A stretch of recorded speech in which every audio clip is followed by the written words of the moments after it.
presenta Motorola con su Moto G72.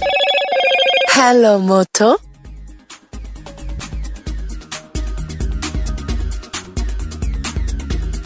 Entre lunes y martes de esta semana se realizó el 11º Congreso de Prevención de Lavado de Activos de las Américas, que contó con más de 140 instituciones participantes y 20 expositores.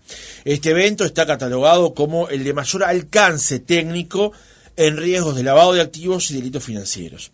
Esta edición tuvo como eje temático la implementación de los procesos operativos de los sistemas antilavado.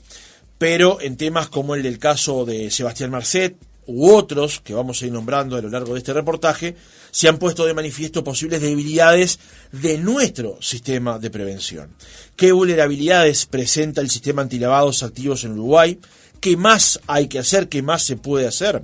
Lo conversamos en nuestra entrevista central con Ricardo Sabela, socio director de BST, consultor en previsión y gestión de riesgo de lavado de activos, del dinero, financiamiento del terrorismo y delitos financieros. Y también nos acompaña Miguel Tenorio, también socio director de BST, experto consultor, catedrático en el Instituto Tecnológico Autónomo de México. Sabela, ¿cómo le va? Buenos días, gracias por acompañarnos. Muy buenos días, muchas gracias por la invitación. Sabela, que es local, digamos, pero vamos también a incorporar a Miguel Tenorio, que está participando de la entrevista con nosotros. ¿Cómo le va? Buen día. Gracias por la invitación. Me comentaban recién, antes de que se abriera el micrófono, acerca de la evaluación que ustedes hacen de cómo fue el congreso que se realizó el lunes y martes. Trasladémoslo al aire ahora. ¿Cómo lo evalúan efectivamente? Bien, la verdad que estamos muy contentos por no solamente por la participación en cantidad de personas que estuvieron asistiendo tanto en forma presencial como en línea, sino también por la participación activa que tuvieron, o sea, por el diálogo, por el intercambio de ideas, y la verdad es que surgieron buenas conclusiones comunes vinculadas a muchas debilidades que tenemos, sobre todo que están relacionadas con falta de colaboración, falta de compartir información, y eso hace que que todos los sistemas antilavado, tanto de Uruguay como del resto de la región, también se presenten debilidades, ¿no? A la hora de aplicar las obligaciones legales. Claro. También me imagino que es muy fermental este tipo de encuentros, teniendo perspectivas de distintos países para ver qué es lo que se han hecho en sus países, advertir eventuales debilidades y proponer soluciones, ¿no?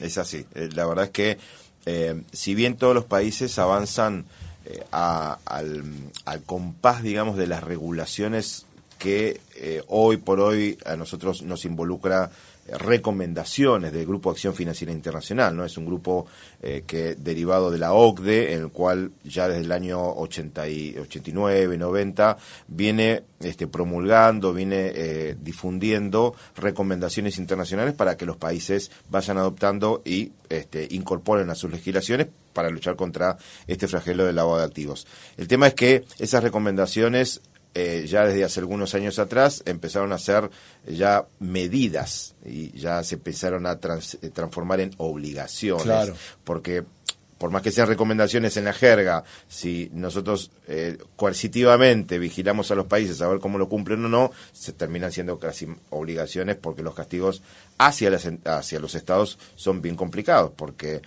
determinan una serie de listas de sanciones o listas donde se publican países con debilidades que no hacen realmente la verdadera implementación de estas recomendaciones internacionales, y obviamente eso es un daño a la reputación del país. Claro.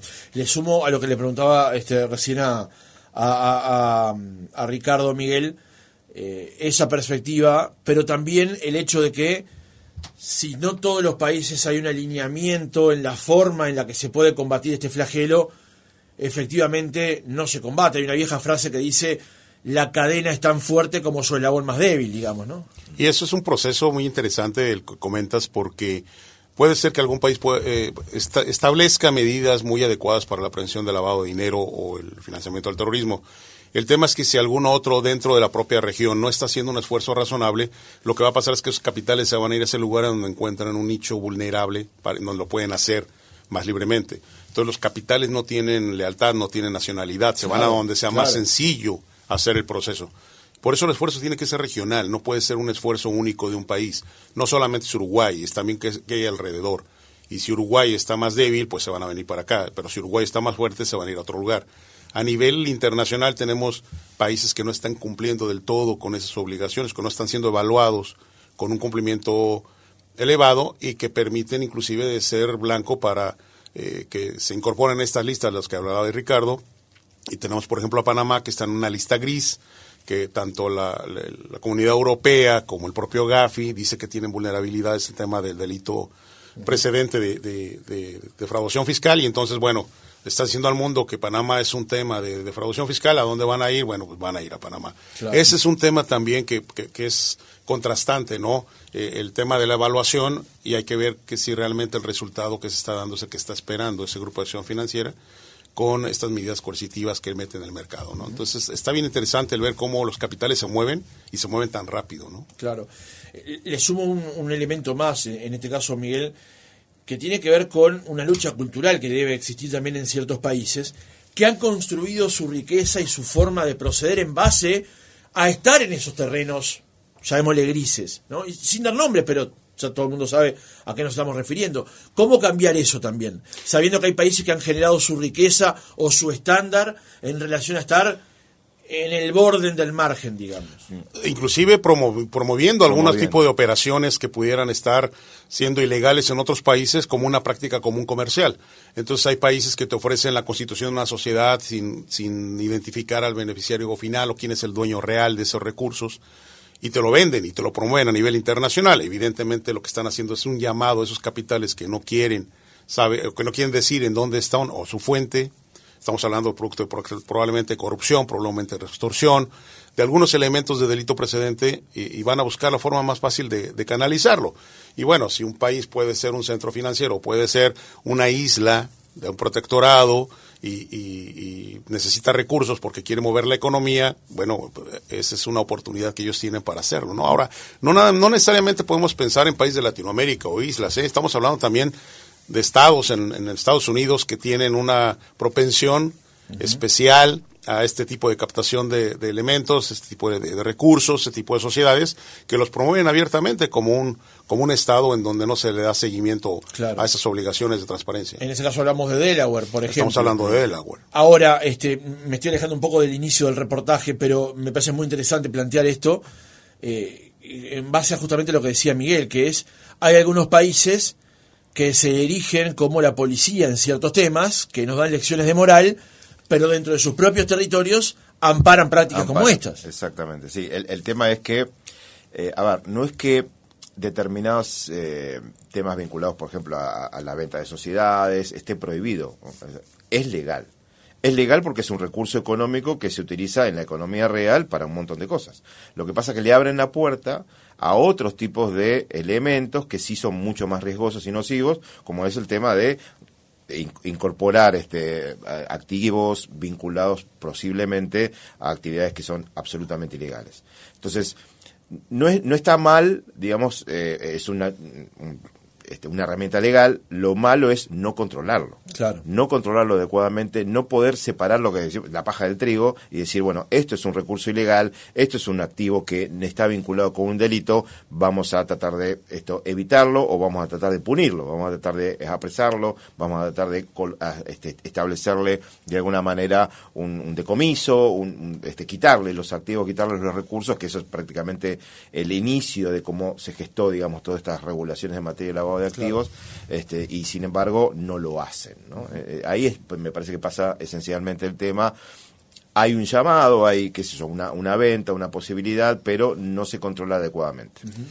La conciencia que deberíamos de confirmar en la sociedad es la sensibilidad de saber que no estamos hablando necesariamente de grandes volúmenes de dinero, que lo que se puede estar lavando puede ser lo que le pagaron al dealer local para comercializar la droga, o lo que le pagaron al dealer local que está comercializando trata de blancas. O sea, no estamos hablando necesariamente de millones de dólares. Puede ser una cantidad mucho menor en una localidad por donde la droga está transitando, o puede ser una localidad en la cual están exportando mujeres, o está teniendo explotación infantil. Vamos, hay tantos delitos precedentes, claro, que no tenemos por qué pensar que el lavado de dinero no va a pasar en mi comunidad. Puede estar sucediendo. y precisamente en esa cadena de generación de la riqueza para los delincuentes, pues se va quedando en cada parte, en cada etapa, en esa cadena se van diluyendo recursos que están siendo utilizados para lavado de dinero. Entonces, claro, es una conciencia social de que no pensemos en esto como un fenómeno de grandes volúmenes, puede ser un fenómeno hormiga. Claro. En la comunidad, y probablemente sea el vecino el que lo esté haciendo, no nos damos cuenta, ¿no? Entonces, una y esa hormiga sea el facilitador de un elemento distorsionante, digamos, ¿no? Al final de cuentas, cuando en una sociedad está generalizado o está normalizado que este tipo de recursos que no tienen un origen lícito circulan en la economía, pues empiezan a ser un modelo de coacción o de corrupción hacia los entes públicos, en tema de policía, en tema... Y te pongo un ejemplo muy claro. ¿Por qué los delincuentes tienen vehículos de alta gama? ¿Por qué tienen cadenas de oro de 2 kilos colgando en el cuello? ¿Por qué tienen armas con cachas de oro? Pues porque son medios de cambio.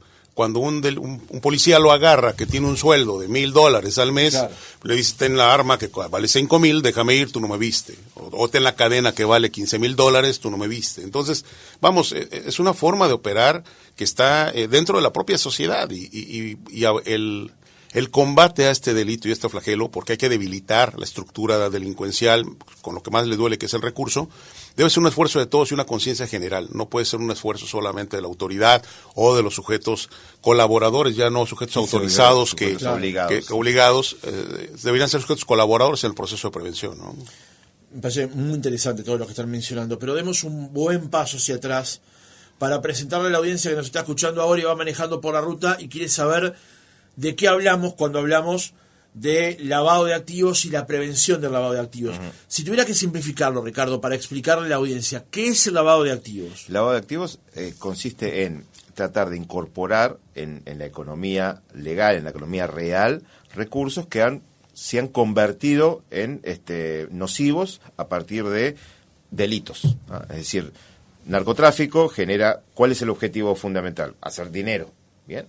Ese dinero, de alguna manera, tiene que ser volcado en la economía sin ser detectado. El proceso por el cual se intenta incorporar en la economía es el lavado de activos. La conversión o la transferencia de recursos ilegales a sabiendas de que viene de una actividad obviamente ilícita. Uh-huh. Eso es el lavado de activos, y lo que hace algún tiempo se analizó y fue la iniciativa principal tanto del Grupo de Acción Financiera Internacional como de muchos países, es que no solamente hay que perseguir el delito, sino también atrapar los recursos. Si le sacamos el objetivo principal, que es generar recursos ilegales, obviamente ahí va a bajar mucho más el delito. La presencia del delito, que trae aparejado muchísimos problemas, no solamente son asesinatos, víctimas, ¿no? Sino también, digamos, a un país hasta el dominio particular de un área geográfica. Entonces, lo que se intenta de atacar acá y detectar a partir de ciertos actores de la economía, algunos sujetos financieros, bancos, instituciones financieras, otros no financieros, como son inmobiliarias, escribanos, ¿no? De alguna manera los que están llamados a la obligación de incorporar procedimientos, es de hacer debida diligencia, identificar a sus clientes, detectar operaciones inusuales cuando hay algo que realmente no cierra y reportarlos a las autoridades para que las autoridades puedan perseguir ese dinero, encuentren la ruta del dinero y puedan condenar a los actores que lo producen. Cuando hablamos de lavado de activos, de blanqueo de dinero, y como decía Ricardo recién, Miguel, podemos hablar de narcotráfico, probablemente que es una de las cosas que más generan dinero y más dinero mueven, pero como usted mencionaba recién, puede ser también trata de personas, hasta corrupción política. Desde luego. La fuente del recurso es un delito. El delito precedente puede ser cualquiera que está considerado como un delito grave en el país. Y la definición que tiene inclusive el Consejo de Seguridad de las Naciones Unidas de la ONU define precisamente como lavado de activos aquellos que se obtienen por el delito precedente de un delito grave en las jurisdicciones. Entonces, primero habrá que definir cuáles son los delitos graves en cada país para ver cuáles son los delitos precedentes. Pero generalmente en el mundo ya no podríamos estar pensando que necesariamente el narcotráfico es el más rentable, ¿eh? Ya ahora la extorsión, por ejemplo, en mi país, en México, la extorsión a productores de limón, de aguacate, de ciertos productos agrícolas ya es mucho más fuerte que lo rentable que pudiera ser el narcotráfico. ¿Qué quiere decir esa extorsión? Llegan y te dicen, tú tienes una hectárea de aguacate de palta, ahora yo te voy a cobrar $1 por cada kilo que tú exportes. Y entonces el productor se queda coaccionado, porque si no, no lo dejan cosechar. Y la plantación se pudre en el árbol, y entonces es una pérdida multimillonaria para los productores. Entonces o pagas o se muere la producción.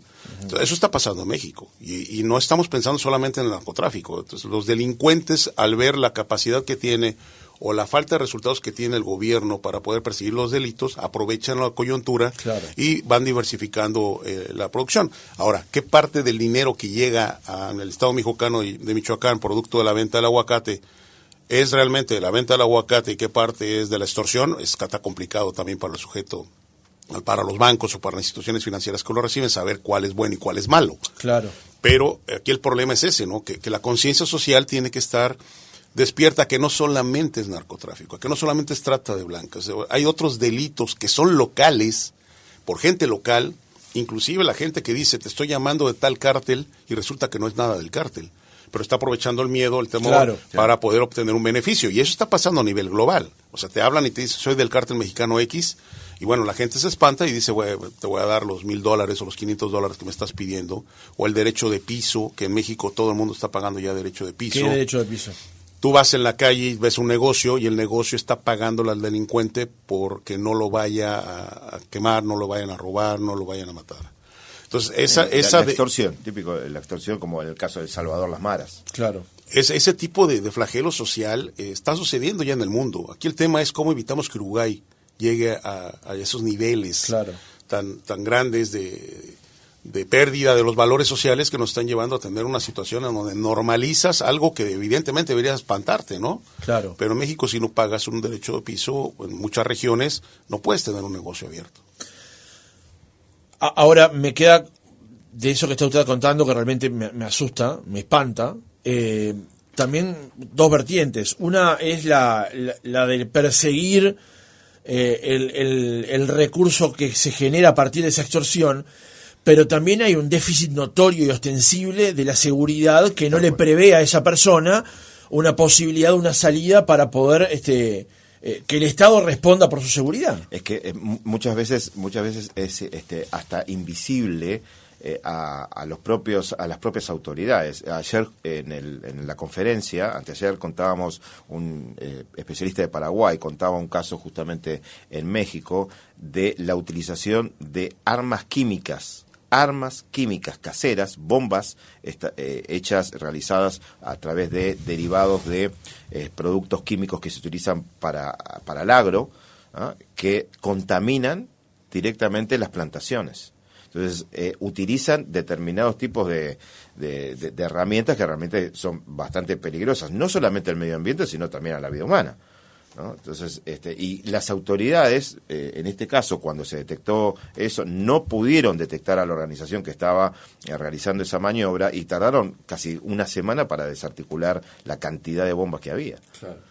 Entonces, la verdad que es bien complejo todo. Claro. Por favor, sí, Miguel. La diferencia aquí quizá debería estar en que nos enfoquemos a sensibilizar a la sociedad de que el lavado de dinero no necesariamente es un cuello blanco por producto de la corrupción. Si bien pudiera ser un evento más mediático que pudiera darnos un resultado, la realidad es que el perseguir el delito debería ser el objetivo de la sociedad y nunca normalizar algo que te está haciendo daño, ¿no?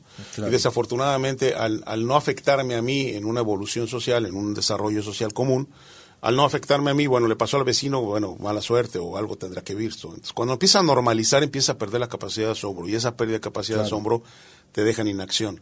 Entonces, hay sociedades que están todavía en un momento ideal, como lo es Uruguay, en donde todavía no llegamos a esos niveles ni de violencia ni de extorsión.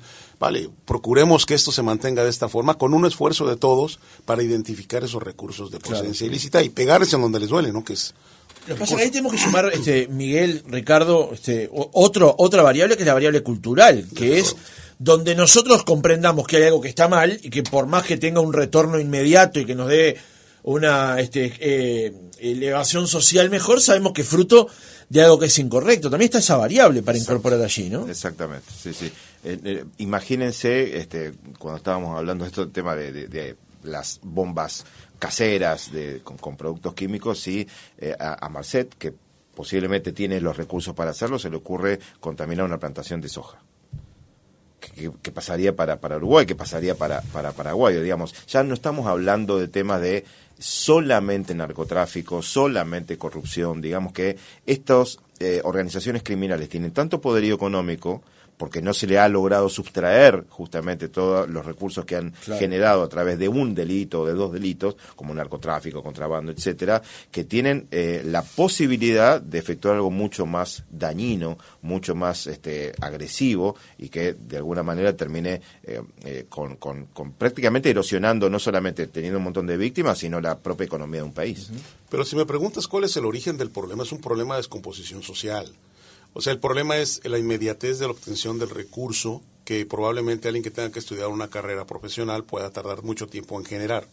Entonces ahora los niños, por lo menos en una parte de México, ya no aspiran a ser un abogado, ya no aspiran a ser un licenciado, porque ven que el esfuerzo que tienen que realizar para lograr tener un nivel de vida al cual ellos aspiran, pueden tener un camino corto si se van por el lado del sicariato, se van por el lado de otro modelo, ¿no? Entonces, si en el vínculo social, en la familia, que es la base de la sociedad, se están perdiendo esos valores de la conciencia de lo bueno y malo, pues va a ser muy complicado que una ley o un policía te pueda convencer a ti de lo que es bueno y malo. Entonces tendremos que hacer un esfuerzo de reconversión de valores que estamos perdiendo desafortunadamente.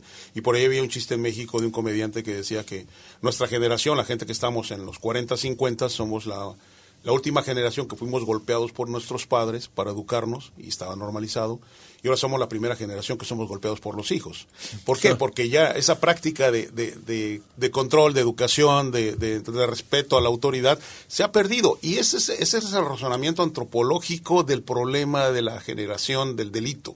No hay una conciencia de lo bueno y lo malo. Ya ese fenómeno que alguna ocasión lo daba la religión y en otros daba la familia, el golpe de la madre, que era más común en México, ya no existe. Entonces ya el niño no tiene una barrera en su cerebro que diga esto es bueno, esto es malo, y eso normaliza que puedan brincar en algún momento a la comisión de los delitos. Entonces es un tema antropológico social también.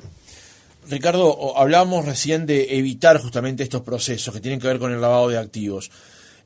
¿Cuáles son los mecanismos imperantes hoy en Uruguay y cuán lejos estamos de lo aspiracional, de lo correcto o de lo que se plantea en economías tal vez más desarrolladas que la nuestra?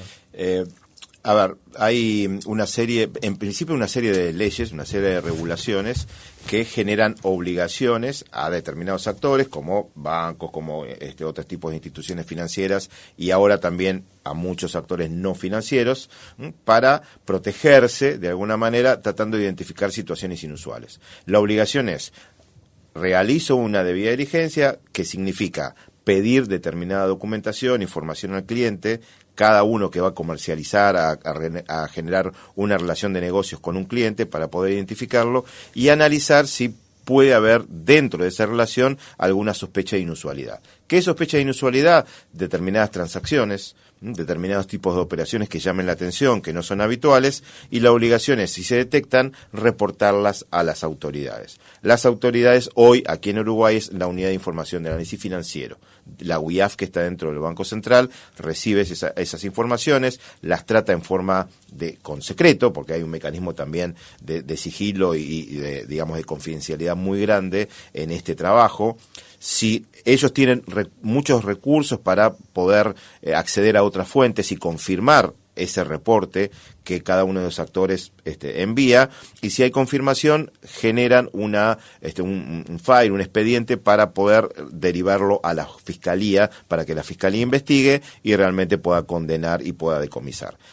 Claro, lo decimos así, es fácil, sí, así pero todo está bárbaro, pero todo ese proceso lleva mucho tiempo. Y el problema es que el tiempo justamente juega a favor de los delincuentes y no a lo nuestro. Plata en este caso. Plata, un montón de recursos, y que hay tantos organismos involucrados en esta aplicación de estas obligaciones que, claro, cuando se genera una ley, ¿qué pasa? Hay quien no la cumple. Si no se cumple, ¿qué pasa? Hay que controlarlo. Entonces hay mecanismos de control sobre el cumplimiento de la ley, hay mecanismos que establecen sanciones por por el incumplimiento de la ley, bueno, y se genera todo una masa, digamos, de una cadena, mejor dicho, de obligaciones, obligados y supervisores para esas obligaciones, y se pierde un poco el foco de lo que es lo que estamos realmente tratando de hacer, que es ser ágiles contra el delito. Eso es lo que le falta a Uruguay, ser ágil contra el delito, tener efectividad. En los últimos años hubo 6 condenas reales por lavado de activos. Da la impresión de que 6 es poco. Es muy poco, a comparación de todo el esfuerzo que se viene haciendo. Uno dice, no, el otro día salió en el periódico, hay 200 y pico, 300, 400 condenas, sí, pero son por delitos precedentes o son por asistencia al lavado de activos, no concretamente por el actor principal del lavado de activos. Uh-huh. ¿Me explico? Entonces, donde hay asistencia al lavado de activos, puede haber un puede haber un abogado, puede haber un contador, puede haber un tercero asistiendo, haciendo algo para mejorar el proceso de lavado de activos, pero ahí no hay recursos. Solamente se puede encarcelar a la persona o juzgar a la persona con determinado tipo de condena. Pero en los casos verdaderamente de lavado de activos es donde está el dinero, claro, para poder extraer o sustraer a estas organizaciones criminales. Y eso es lo que le falta a Uruguay. Le falta coordinación entre cada uno de organismos público con privado, privado con privado. ¿Para qué? Para que realmente hacer mucho más rápido esta posibilidad, estos procesos. Uh-huh. Aquí hace un tiempo se le empezaba a solicitar hasta los clubes deportivos información acerca de la membresía que tenían ciertas personas. Pero después caímos en la cuenta de que a otras prácticas que también implicaban el lavado de activos, como por ejemplo los autos de alta gama, estaban pasando por debajo del radar. Y nos sorprendíamos en las calles a ver a alguien paseándose en una Ferrari como si nada pasara. ¿Por qué ocurre esto, estas diferentes velocidades entre lo que deberíamos hacer y lo que finalmente pasa? Lo que pasa muchas veces, desde el lado de la regulación, desde el lado de el análisis de riesgos vinculado a este tipo de delitos, a veces no son tan dirigidas ni tan focalizadas, y a veces el radar por ahí no está del todo bien enfocado, ¿no? Entonces, ¿qué pasa? Hay determinados actores, hay determinadas situaciones que creemos que pueden estar bajo el control de una determinada actividad, como por ejemplo el notario, ¿no? O la actividad financiera, porque tiene que pasar los recursos a través de un banco o una institución financiera para la compra o para la venta de determinado bien, y la verdad es que la entidad financiera tiene también limitaciones en acceder a información del propósito de una operación. Entonces, hoy tenemos muchas veces el tema del lavado de activos es que es como un péndulo, ¿no? Se pasa de la nada a todo, y y realmente que en esa conducción pendular también nos perdemos muchísimas cosas. Claro. De pedir de toda información, de ser totalmente exagerado con realmente con algunos requerimientos que por ahí no tienen quizás mucho sentido, la poca posibilidad de aplicar sentido común por el énfasis en cumplir con las regulaciones, hacen que mucha gente no piense realmente o dónde está efectivamente el problema. En los autos de alta gama hay una posibilidad, sí, puede haber una posibilidad, pero no incorporando, por ejemplo, como una obligación a los notarios para la compra-venta de autos de alta gama, solucionamos el problema, porque muchas veces se puede hacer a nombre de sociedades. Claro. Y se venden y se compran las acciones de las sociedades sin que haya un notario, digamos, que involucrado. Entonces, hay que ver y hay que analizar dónde y cómo se produce para ver efectivamente dónde ponemos el control. Uh-huh. Ejemplo muy muy sencillo, casino, ¿no? Cómo se lava dinero en un casino, ¿no? Si Miguel no le gusta el casino, pero si yo lo llevo al casino, ¿no? Podemos ir con $100.000 en efectivo, compramos la ficha, jugamos un poco y después digo, no, me voy y quiero un cheque o una transferencia.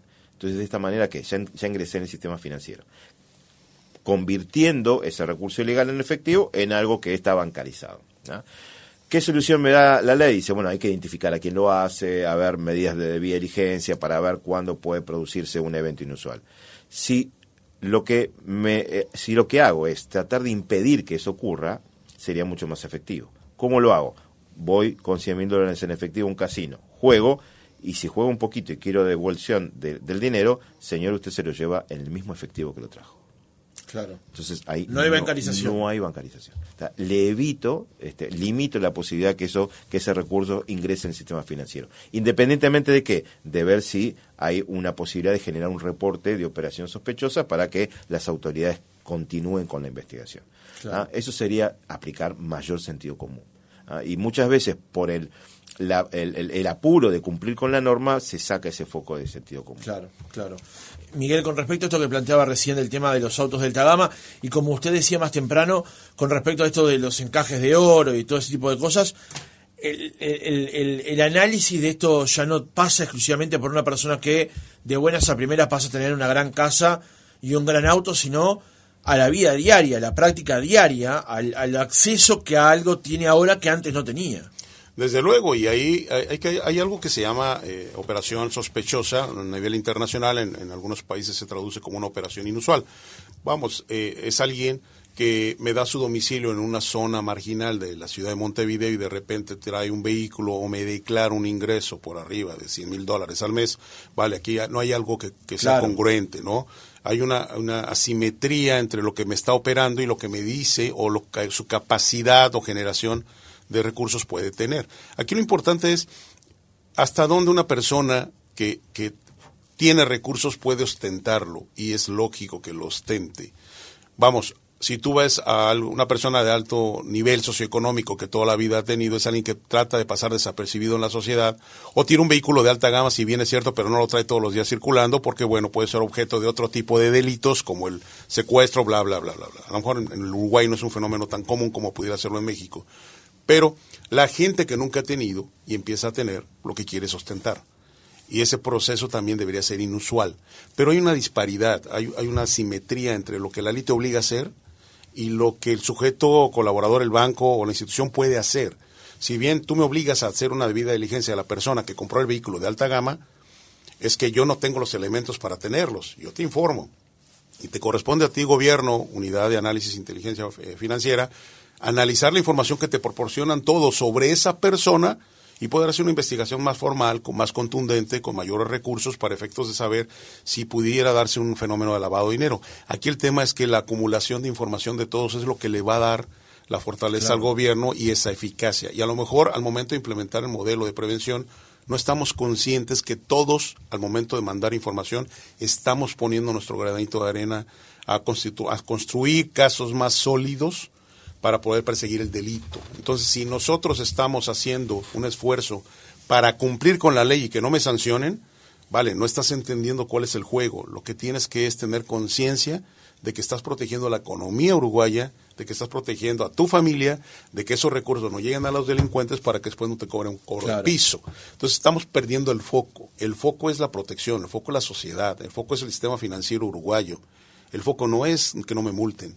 Entonces, si nosotros regresamos a esas bases que yo te decía de la constitución de la sociedad, del núcleo familiar, del entendimiento del problema, si yo no entiendo cuál es el objetivo, pues evidentemente voy a tratar de cumplir con el mínimo esfuerzo lo que me está obligando la ley, porque es una obligación. Claro. Pero si tú lo entiendes como una protección de tus intereses sociales, creo que la posición de cumplimiento cambiaría. Entonces, ver una persona de alta gama sería cuestionar el dónde vive, porque lo quiere, porque lo ostenta. Probablemente ni siquiera esté en su nombre, y entonces no puede sancionar a quien le vendió el vehículo, porque el vehículo no lo compró la persona que lo está usando, que es el narcotraficante. Claro. Entonces hay una falta de foco en el tema de la persecución del delito. Esos son los problemas que tenemos también en el tema judicial, porque le echamos la culpa a los jueces, pero es que tú no integraste bien un expediente. Entonces, ¿cómo quieres que el juez pueda sentenciar a alguien? Hay seis sanciones. En México en los últimos años hay 8, un país de 150 millones de habitantes, 8 sanciones en los últimos 3 años. No. También parece poco. No da, Claro. no da. Pero el problema ya no está también en los jueces, también está en que hay corrupción en la policía, en que hay corrupción en quien está integrando la investigación, en que hay un interés político y que no llega necesariamente a esos niveles. ¿Quiénes están siendo sentenciados? Los que están perseguidos internacionalmente por el delito de corrupción, porque viene una instrucción de Estados Unidos de que esa persona participó en el caso de Brecht, y entonces el país está obligado a darle seguimiento. Claro. Pero el problema yo creo que es un tema de foco, no es un tema de leyes. Es un tema de conciencia social, es un tema de núcleo, es un tema de entendimiento de lo bueno y lo malo. y cómo puedo yo colaborar con el Uruguay para efectos de que no termine siendo un México, no termine siendo un país como Colombia, no termine siendo un país que tiene severos problemas sociales porque ya esos grupos delictivos se apoderaron de grandes regiones del país, ¿no? Sí, ya se contrapeso directamente con el Estado, ¿no? Ya en el cierre de la entrevista me quedó una frase que Jorge Lanata repite cada 2x3, que es: hay alguna gente a la que ya no le cierra el blanco. Claro. No es que no le cierren los números en negro, no le cierra el blanco, ya de tanto el despiporre que hay allí, que ni el blanco le cierra. Ahora, quería terminar con este tema, porque usted decía recién, Miguel, con respecto a el tema de los perfiles.